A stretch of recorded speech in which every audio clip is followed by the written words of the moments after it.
आज आपके द्वारा प्रेस वार्ता रखी है, किस विषय के ऊपर प्रेस वार्ता की, थोड़ा विस्तार से बताएं। जय माता दी जी। एक तो सबसे पहले आप सभी लोगों का मैं शुक्रिया करना चाहूंगा कि बड़े शॉर्ट नोटिस पे आप लोग आज आए हैं, और मुद्दा थोड़ा सा इम्पोर्टेंट था और पिलग्रिम सेंट्रिक इनिशिएटिव्स पर था, तो इसलिए मैं चाह रहा था कि आप लोगों के जरिए सभी तक ये बात पहुंचे कि किस तरीके से बोर्ड के द्वारा कांस्टेंट प्रयास हैं, लगातार प्रयास किए जा रहे हैं कि यात्रा जो सुविधा है उसको बढ़ाया जा सके और जो यात्रा अनुभव है और बेहतर किया जा सके। और पिछले कुछ समय से काफी कंसल्टेशंस भी बोर्ड की चल रही हैं, स्थानीय लोगों के साथ भी और यात्रियों के साथ तरफ से भी काफी फीडबैक आ रहे हैं कि किस तरीके से और बेहतर सुविधाएं दी जा रही हैं। तो एक इम्पॉर्टेंट सुझाव जो आया था वो ये था कि हेलीकॉप्टर सेवाएं जो बोर्ड के द्वारा चलाई जा रही हैं उसके अंदर सीनियर सिटीजन और दिव्यांग कैटेगरी के लिए एक स्पेशल कोटा रहना चाहिए, एक डेडिकेटेड कोटा रहना चाहिए, जो आज के समय पे ऑनलाइन जो हमारी वेबसाइट से बुकिंग्स होती हैं उसमें उपलब्ध नहीं है। जबकि जो करंट काउंटर है, प्रायोरिटी काउंटर है, वहां पर तो दिया जाता है उनको प्रेफरेंस, लेकिन अगर आप वेबसाइट से बुक करना चाहें तो आपके पास एक प्रायोरिटी कोटा नहीं है, जैसा कि शायद IRCTC या अन्य वेबसाइट्स पे रहता है। तो उसी दिशा में आगे बढ़ते हुए मुझे खुशी है बताते हुए कि हमारी टीम ने उस जो चीज को हम काफी देर से कोशिश कर रहे थे उसको आज हासिल किया है। और कल सुबह 1 फरवरी से जो हमारी बुकिंग्स वेबसाइट पे अवेलेबल होंगी उसके अंदर हेलीकॉप्टर सर्विसेज में एक विशेष कोटा हमारे सीनियर सिटीजन्स और स्पेशली एबल्ड कैटेगरीज दिव्यांग जन के लिए रहेगा।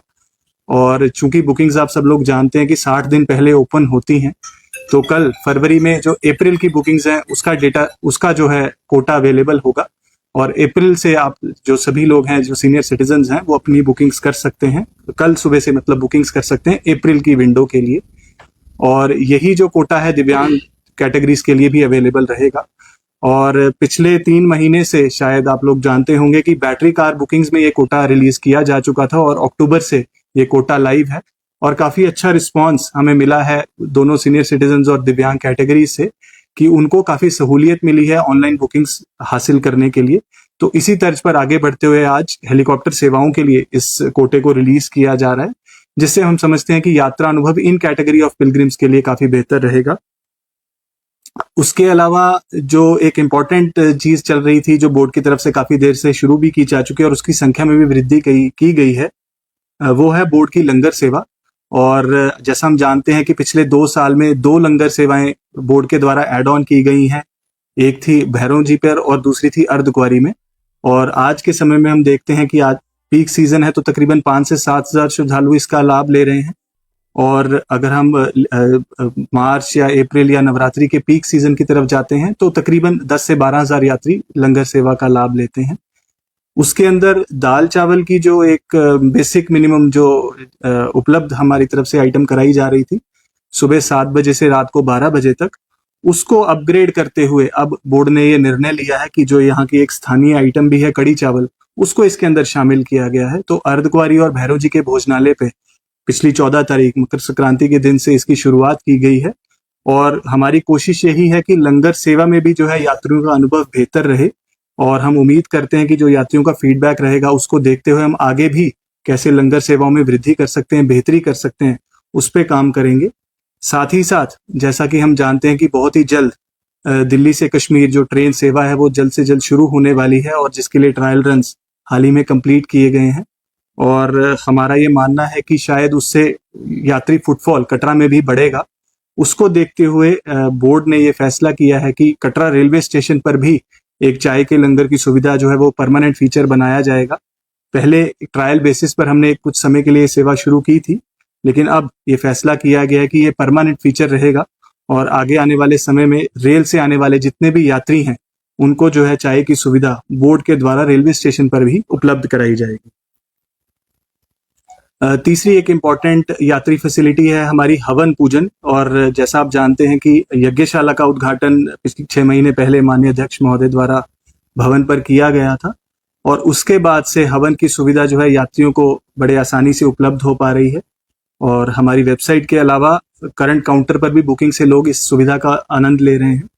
और उस सुविधा को और एक्सपैंड करने के लिए बोर्ड ने अब निर्णय लिया है। तो अब जो यात्री हैं वो सुबह 9 बजे से लेकर 3 बजे तक विभिन्न स्लॉट्स में, तकरीबन 4 स्लॉट्स में जो है बुकिंग्स करा सकते हैं और दिन में तकरीबन 40 से 45 ग्रुप्स या परिवार कह सकता हूं मैं जो इस सुविधा का लाभ ले सकते हैं।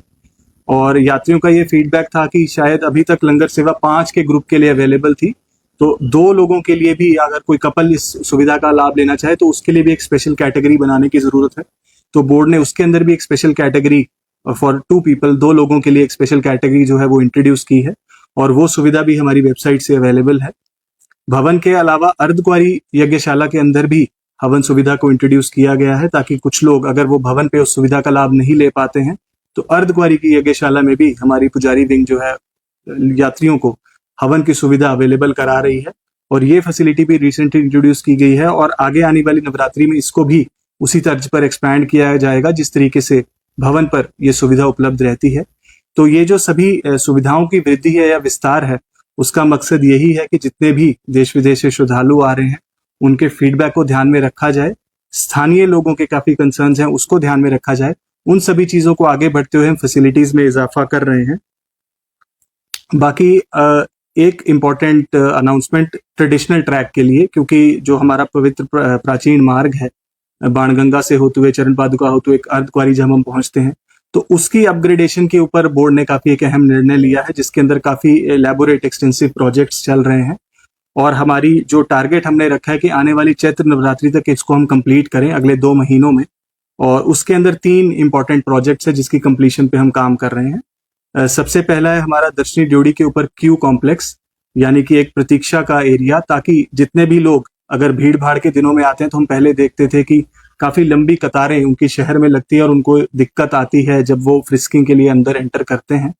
तो उसके लिए वहां पर एक 2 मंजिली इमारत का काम जो है हमारा कंप्लीशन के काफी नजदीक हम हैं, और अगले 1.5 महीने में हम उसको कंप्लीट करेंगे, जिससे तकरीबन 1500 यात्री किसी भी मौसम में आसानी से प्रतीक्षा कर सकते हैं, चाहे वो बारिश का मौसम है या गर्मी है, तो उनको किसी प्रकार की कठिनाई ना हो। इसी तरीके से अगर हम दर्शनी ड्योढ़ी से थोड़ा आगे बढ़े तो बाणगंगा सेक्टर में ही एक शुभ्रा भवन है जिसका शुभारंभ हमने हाल ही में किया है। वहां पर भी यात्री सेवाओं को में अंदर और वृद्धि की जा रही है, ताकि वहां पर भी यात्री प्रतीक्षा कर सकते हैं। Water ATM, bank ATMs, mothers room, इस तरीके की सुविधाएं जो हैं वो उसके अंदर दी जा रही हैं। और जो लोगों से, यात्रियों से हम सुझाव भी ले रहे हैं कि और कौन सी ऐसी सेवाएं हैं जिसको हम उस बिल्डिंग के अंदर, उस भवन के अंदर शामिल कर सकते हैं, ताकि पारंपरिक मार्ग से जो यात्रा कर रहे हैं उनका यात्रा अनुभव और बेहतर हो। इसी रास्ते के ऊपर ड्रेनेज के बहुत सारे इश्यूज हमारे साथियों ने पहले बताए थे कि बारिश के दिनों में खास करके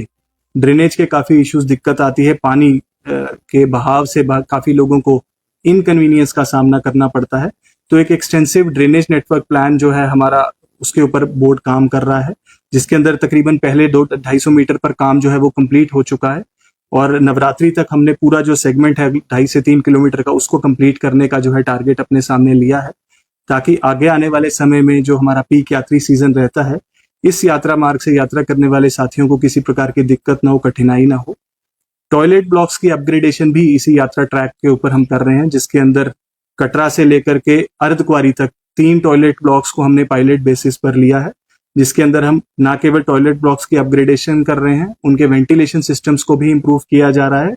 और कई सारे जो है वेस्टर्न टॉयलेट्स को भी हम इंट्रोड्यूस कर रहे हैं, ताकि कई सारे यात्री जिनको परेशानी आती है उनके लिए जो है डेजिग्नेटेड वेस्टर्न सीट्स रहेंगी। इसके ऊपर भी जो है जो टारगेट जो हमारा टाइम फ्रेम है वो तकरीबन 15 से 20 मार्च का हमने रखा है, ताकि चैत्र नवरात्रि पर ये सुविधाएं यात्रियों को उपलब्ध कराई जा सके। अगर हम अर्धकुंवारी पर आगे बढ़े तो अर्धकुंवारी में भी एक डेडिकेटेड होल्डिंग एरिया, एक कवर्ड होल्डिंग एरिया जिसको हम कहते हैं, उसके अंदर भी हर मौसम में, ताकि यात्री प्रतीक्षा कर सकें, उसका प्रोजेक्ट भी हम कंप्लीट अगले 1 महीने में करने जा रहे हैं। वहां पर भी तकरीबन 1000 से 1200 यात्री जो है किसी भी मौसम में प्रतीक्षा कर सकते हैं, क्योंकि पवित्र गर्भ जून के दर्शन की कई सारों को इच्छा रहती है, तो लेकिन वहां पर क्योंकि वेटिंग एरिया ज्यादा रहता है, तो एक कवर्ड होल्डिंग एरिया वहां हमारे पास अवेलेबल नहीं था। उस दिशा में आगे बढ़ते हुए उसको हम बहुत जल्द कंप्लीट करने जा रहे हैं। तो ये सुविधा भी हमारे इस पीक सीजन में चैत्र नवरात्रि के मौके पर हमारे यात्रियों को उपलब्ध रहेगी।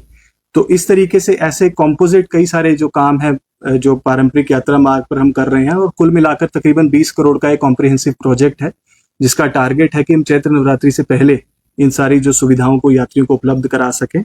उसके अलावा जो हमने हाल ही में सुना भी, और शायद आप लोगों ने काफी अच्छे से कवर भी किया, कि प्रायोरिटी दर्शन की सुविधा हमने अनाउंस की थी कटरा सब डिवीजन के सभी 41 गांव और शहर के लोगों के लिए, जिसके अंदर आधार कार्ड के बेसिस पर आप दुर्गा भवन इंक्वायरी काउंटर से ये फैसिलिटी ले सकेंगे। तो कल सुबह 1 फरवरी से मैं आप सभी लोगों के माध्यम से बताना चाहूंगा कि कल सुबह से ये सुविधा जो है हमारे स्थानीय लोगों को उपलब्ध होगी, जिसके लिए एसडीएम साहब के ऑफिस में भी जो है इंस्ट्रक्शंस जा चुके हैं, उनकी तरफ से भी आगे इंस्ट्रक्शंस पास ऑन की जा चुकी हैं। और कल सुबह से जो है एक डेजिग्नेटेड काउंटर रहेगा दुर्गा भवन इंक्वायरी काउंटर पर, जहां पर लोग अपना आधार कार्ड दिखाकर जो है वो प्रायोरिटी दर्शन की सुविधा ले सकते हैं। और हमारी कोशिश यही है आगे आने वाले समय में भी कि किस तरीके से सभी तरह के श्रद्धालुओं के लिए, सभी कैटेगरीज के लिए यात्रा अनुभव और बेहतर और सुखद बनाया जा सके। धन्यवाद। सर, श्रद्धालुओं की बात करें सर, बहुत सारे श्रद्धालु जो मन्नत मांग के आते हैं, जो पैदल यात्रा करते हैं, नंगे पांव करते हैं और लेट लेट जाते हैं। कहीं ना कहीं ओल्ड ट्रैक की बात करें सर, वहां पर थोड़ा मरम्मत का कार्य की जरूरत है, जो कि अभी पिछले कुछ वर्षों से वहां पर नहीं हुई, चाहे टाइल का काम हो, चाहे बैरिकेडिंग की बात हो, उसके ऊपर किस तरह से कार्य किया जाए? देखिए, ऐसा है, जब मैंने पुराने यात्रा मार्ग की अपग्रेडेशन की बात की, उसके अंदर ड्रेनेज नेटवर्क की बात की, टॉयलेट ब्लॉक्स की बात की, तो उसके अंदर टाइल रिप्लेसमेंट भी उसका एक हिस्सा है। उसके अंदर ऑर्नामेंटल स्ट्रीट लाइटिंग लगाने की भी हम बात कर रहे हैं। और बहुत सारे स्थानीय लोगों का ये सुझाव है कि ट्रैक की वाइडनिंग की भी जरूरत है, क्योंकि हमने देखा है पिछले समय में कई जैसे ऐसी जो ट्रैक की जो ओरिजिनल विड्थ थी वो बहुत जगह पे हमारे पास अवेलेबल आज के समय में नहीं है। तो हमारी जो टीम है वो कोऑर्डिनेट कर रही है स्थानीय लोगों के साथ, और कई सारे लोग आगे बढ़कर आए हैं कि वो भी इस जो एक्टिविटीज प्रोजेक्ट का हिस्सा बनना चाहते हैं। तो जैसे जैसे हम लोगों के साथ बैठकर बातचीत करके इस सिलसिले को आगे बढ़ाएंगे, मैं समझता हूँ कि ट्रैक को काफी लेवल्स तक हम अपग्रेड कर सकते हैं। सर, रोपवे गंडोले प्रोजेक्ट की बात करें तो श्री माता वैष्णो देवी श्राइन बोर्ड और कटरा स्टेक होल्डर्स के बीच में बहुत ज्यादा गैप है कि लोग कहते हैं कि गंडोला नहीं लगना चाहिए। श्री माता वैष्णो देवी श्राइन बोर्ड की तरफ से प्रपोजल निकाला गया कि ताराकोट से लगे। इस गैप को सर किस तरह से फुलफिल किया जाए? देखिए, ऐसा है, उसके लिए एक बड़ा इंपॉर्टेंट डिसीजन, बहुत इंपॉर्टेंट निर्णय आप सब लोग जैसे जानते हैं माननीय अध्यक्ष महोदय ले चुके हैं, जिसके अंदर एक हाई लेवल कमेटी बनाई गई है, जिसके अंदर 2 सम्मानित बोर्ड सदस्य हैं और डिवीजनल कमिश्नर जम्मू जिसका हिस्सा है। और एक नए तरीके से जो है कंसल्टेशन का प्रोसेस फिर से शुरू किया गया है। और इस जनवरी के महीने में भी 2 मुलाकातों का सिलसिला हुआ है, और जिसके अंदर 7-8 ग्रुप्स जो हैं वो मिलने आए हैं हाई लेवल कमेटी को, और उन्होंने अपने सुझाव दिए हैं। और आगे भी जैसे हमारे चेयरमैन डॉक्टर भान ने कहा है कि ये सिलसिला जो है कंसल्टेशंस का जारी रहेगा। और माननीय अध्यक्ष महोदय का ये निर्णय है कि जब तक हम सभी स्टेक होल्डर्स की बात ना सुने, जब तक सभी को पहलू जो है बोर्ड के सामने ना रखे जाएं, तब तक इसके ऊपर कोई आगे फैसला नहीं लिया जाए। सर, प्रायोरिटी दर्शन की बात करें तो कुछ लोगों का ये भी कहना है कि जो लोग यहाँ पर कार्य करते हैं उनका एड्रेस यहाँ का नहीं है, लेकिन वो भी हर संक्रांति के पक्ष पर या हर ट्यूसडे पर दर्शन करने जाते हैं। क्या उनको भी प्रायोरिटी दर्शन पर दर्शन करवाए जाएंगे? देखिए, ऐसा है कि जो हमारी फर्स्ट प्रायोरिटी थी वो स्थानीय लोगों की थी, क्योंकि उनका एसोसिएशन, उनकी आस्था या उनका कनेक्ट जो लोगों ने बताया हमें वो एक डिफरेंट लेवल का है। तो उसको एक स्पेशल कैटेगरी